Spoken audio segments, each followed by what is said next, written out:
Morning guys, morning.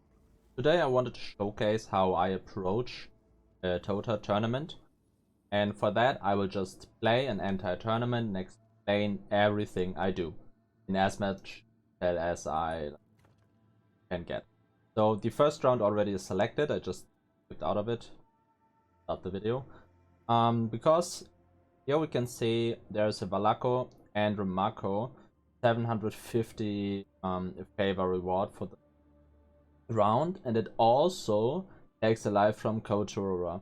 This is something that I do almost every single round. I start with ToTa, more or less irrelevant of the favor. If he has something like this, that's a very big bonus, because for me Valaco and Remarco are the two most important favor types. There's some others that are very nice. We'll go over that after a few rounds. But overall, Valaco and Remarco are my two go-to tribes where I see, oh, this one gives a lot of favor there, I will take them. Especially the Valaco is, for me personally, the most important. I will explain why in a moment. Let's take a look at my unit. I'm starting with 6 units here. We got a Warcaller, a Fieldmaster, and Rage Kunekune, an Honored Warrior, Honored Sage, and ToTa. We're putting the Honored Sage in the defense. I want one defense at any time, like at least one. Then I want strong flankers in the early. This means we put the Enraged Kunekune in the second slot and the Fieldmaster in front of that. I like to have an early Fieldmaster because he can enhance or make the fights a lot quicker than you. I put a Warcaller into Escort because he gives Onslaught, and when he walks together with me, I can put Onslaught wherever I need it. Then I put a ToTa to the other side of flankers, and then we have a Warrior. We could like either put it here or here to reduce the chance of my flankers getting attacked early, or we just put him into another flanking position. Which one doesn't really matter as much, I just like to have a lot of flank. Then when I start the round, I usually wait a moment, start my auras, maybe start my flash already, but I usually wait with that. Then I go a step forward, put down my Void Sphere, and jump into the backline. We wait a moment so that the enemies can approach us and their backline is more or less empty. This gives our flankers a lot of time to attack. We here did wait a little too long because I was explaining, but usually I wait for like 3 to 5 seconds so the enemies can approach me a little.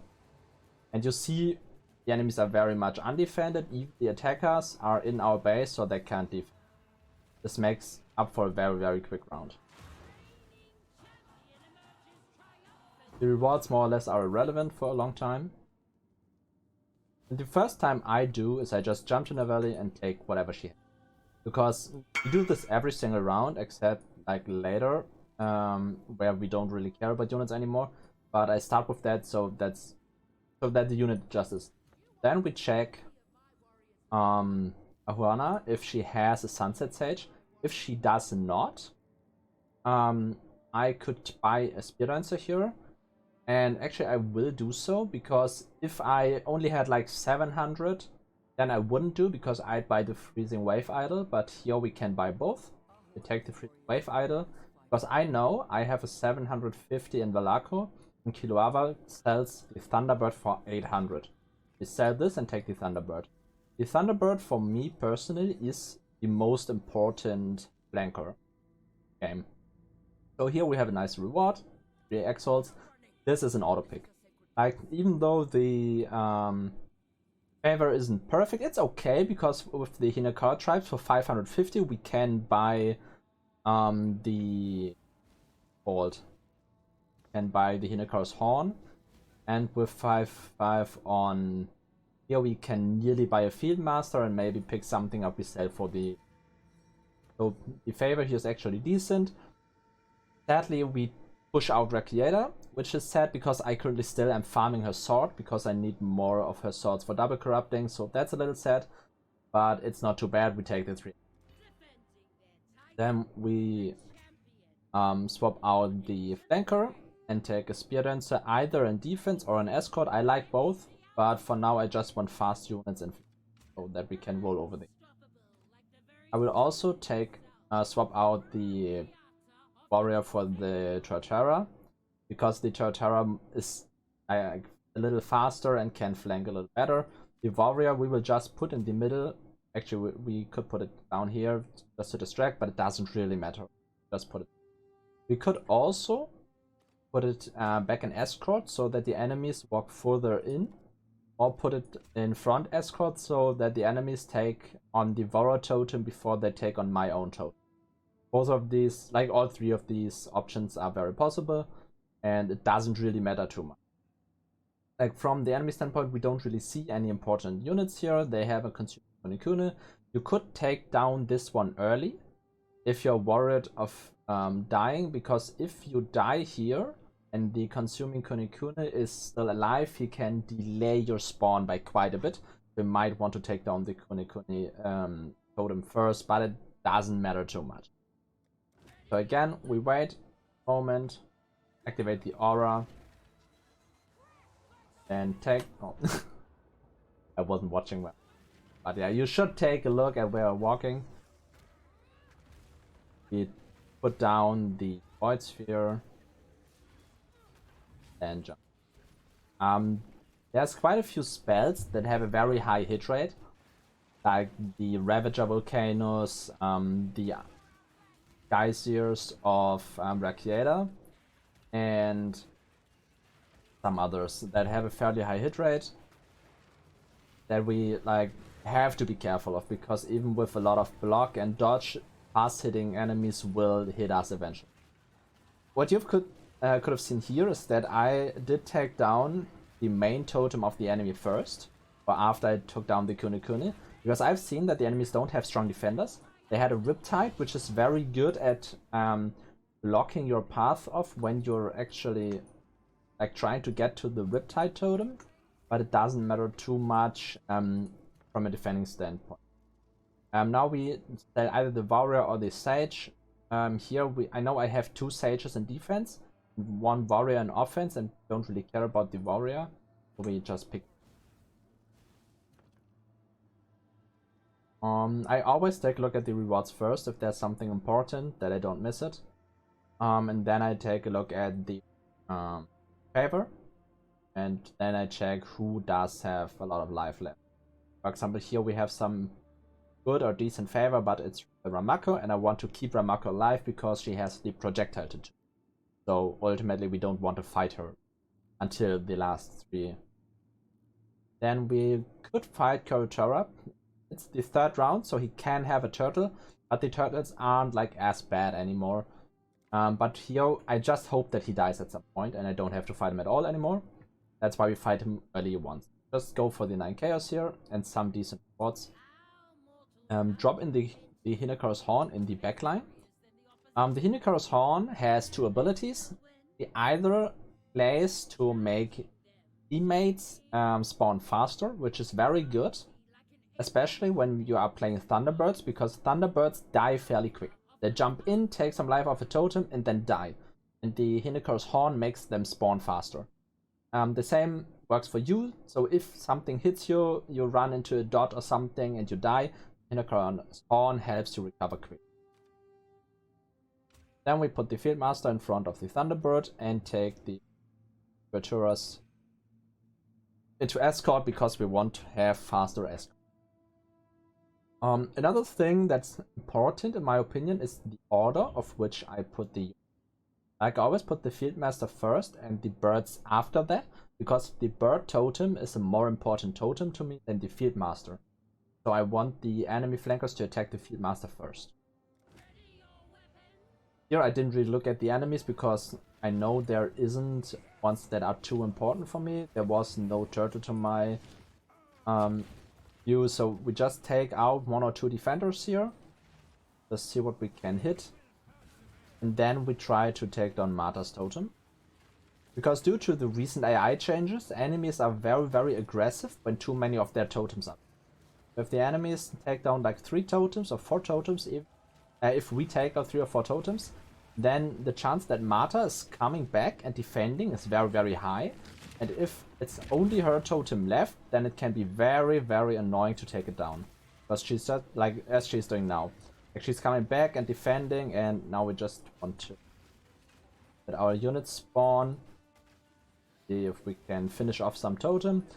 That's something I always do. I always check if my units have taken down a totem, because ultimately you are there to assist your units and not your units are there to assist you.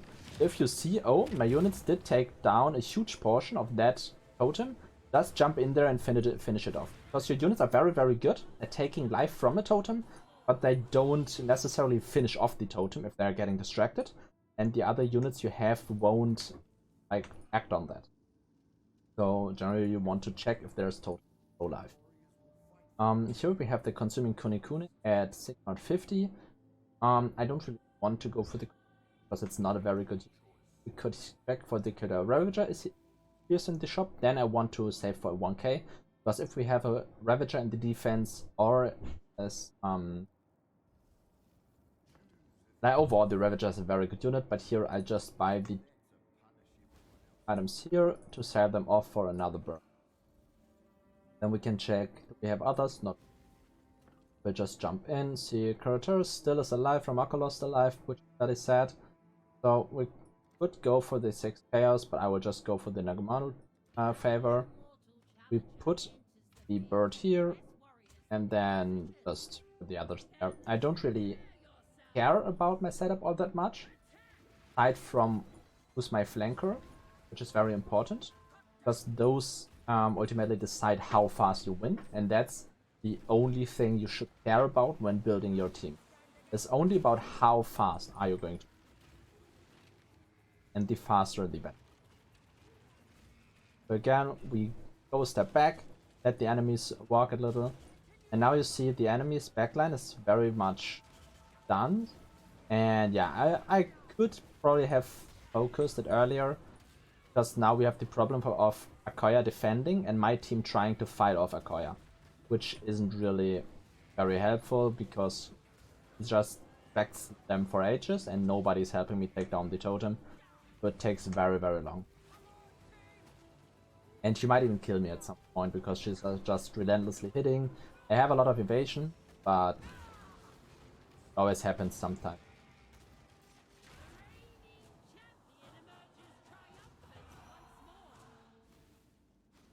Look, always buy this. Now we can buy the Ravager or the Black Bark Demolisher, and always check if there's the charcoal item, which is a very, very good item. We could now check if there's an item for 150 and buy. We see we have Tazalio 650, which is enough for the Spearfisher. We could also buy these two for Black Bark Demolisher. Overall, I think the Ravager is the better unit, but I want to talk about the Black Bark positioning. And here we don't. Here you can always go with the war favor. It doesn't really matter at all. Like Enraged Kunekune is a fairly bad unit. Camouflage ToTa is actually a decent unit at defense and at flanking, but it just is worse than the good. So you just pay a lot for it. Then the Tower Shaman just is too expensive for too little. What is it? Yeah, it's just, in my opinion, not worth it. Like, he's purely utility, so we just buy some stuff to gain more favor. To go into the next round and see. So now we have a fairly annoying situation. Well, we have to take Akoya, there's no real way around it. First of all, Awaken's Extenses. Ramako, we don't ever want to fight Ramako, except for the last rounds. And then we have Rongo or Kuratora, which we don't want to fight either, because of the chance of the turtle. Just put these here. The Blackbird Demolisher has a few useful use cases. You can put him in the front and walk with him. Just so that if the enemy has a turtle or an annoying unit, that he can disable the totems, which is what we're going to do.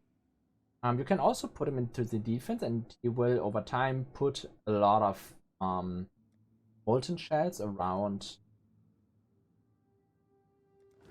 your totems, which is a very, very good way of defending them. I too often do not go back.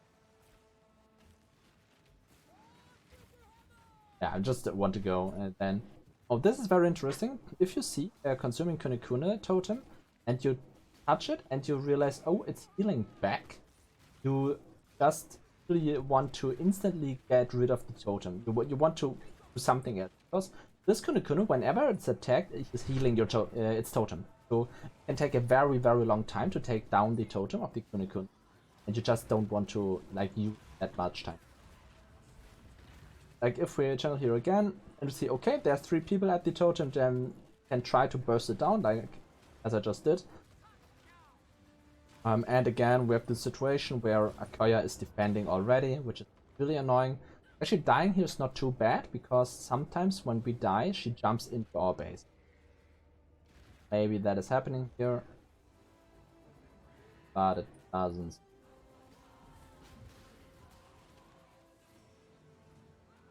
Maybe if we get a few seconds of chance, but that doesn't. Also, what is really nice about the Black Bark Demolisher is it deals a fuck ton of damage.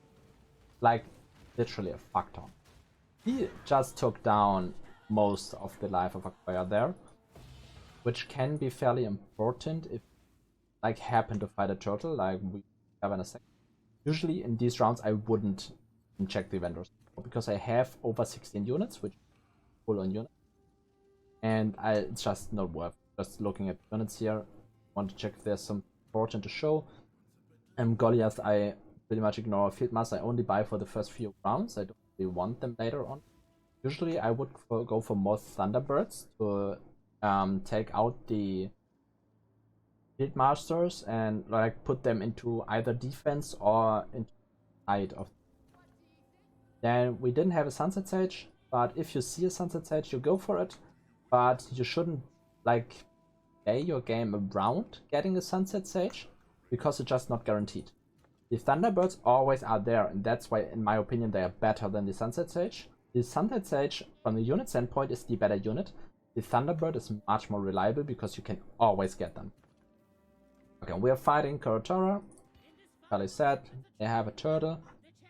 We're just putting the Ravager into this Riptide there. And I put him into escort here because I want to fight with him. I want to use him as an offensive unit. And actually we will restart this because I am not going to fight an end fight for 15 chaos. That's just not worth it for me. So we're trying to get something. The chance of getting something worse is very high, but they have the possibility something. Then we're checking Calm again because he might have useful item. Also check here if there is damage item, which would be very good as well. But other than that, there isn't a lot of important items available here. So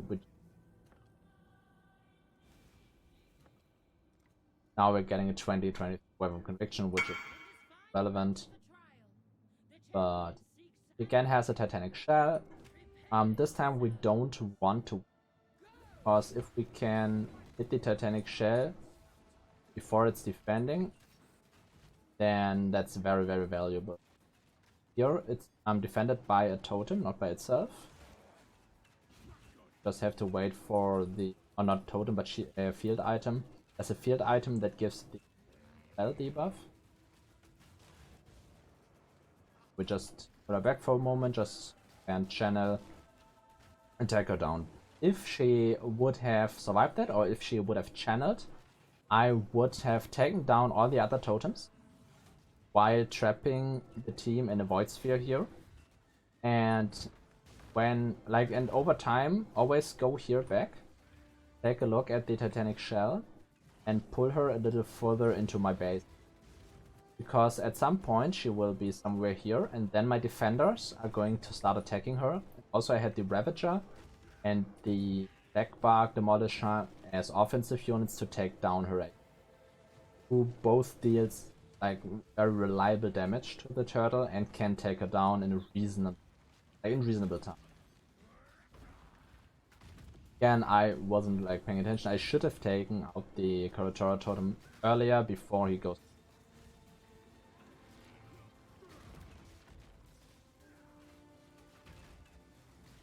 But also, you can see we're dealing a lot of damage here.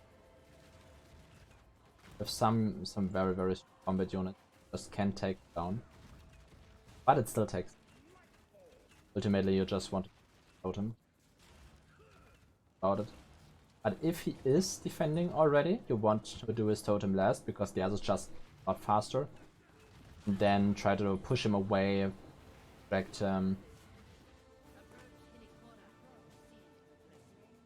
If there is something you feel like is missing, if there's something you want to know, feel free to let me know in the comments.